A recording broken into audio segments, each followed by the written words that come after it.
কি করলে ডিপ্রেশন কমবে?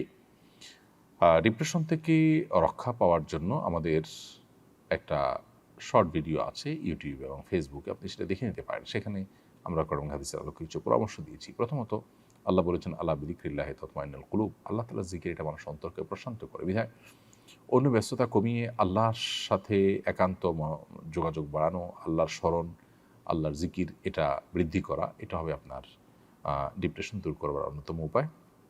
দ্বিতীয়ত হলো, ডিপ্রেশন এটা আসলে নৈরাশ্য থেকে আসে।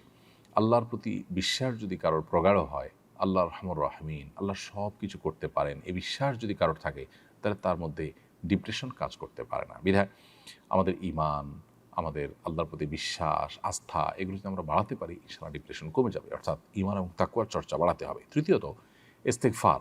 আল্লাহর কাছে আপনি নিজের গুনাহ এবং পাপাচারের জন্য যদি ক্ষমা প্রার্থনা করেন, তাহলে সেক্ষেত্রে আল্লাহ তাআলা আপনার ডিপ্রেশন এবং দুশ্চিন্তা দূর করে দিবেন। হাদিসে আসছে, নবী সাল্লাল্লাহু আলাইহি ওয়াসাল্লাম বলেছেন, মাল্লাজিমাল ইস্তিগফার জাআলাল্লাহু মিন কুল্লি দিকিন মাখরাজা ওয়া মিন কুল্লি হাম্মিন ফারাজা। যে ব্যক্তি ইস্তেগফারকে আঁকড়ে ধরবে, অর্থাৎ সবসময় ইস্তেগফার করতেই থাকবে, আল্লাহ তাআলা তাকে সকল সংকটাপন্ন পরিস্থিতি থেকে বের হওয়ার পথ আবিষ্কার করে দিবেন। সকল পেরেশানি থেকে আল্লাহ তাআলা তাকে মুক্তি দান করবেন।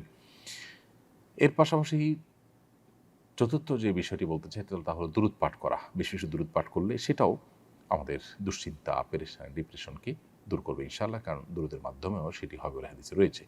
এবং সর্বশেষ বলতে চাই যে বিশেষ দোয়া আছে নবী সাল্লাল্লাহু আলাইহি ওয়াসাল্লামের, আল্লাহুম্মা ইন্নী আউযু বিকা মিনাল হাম্মি ওয়াল হাযান।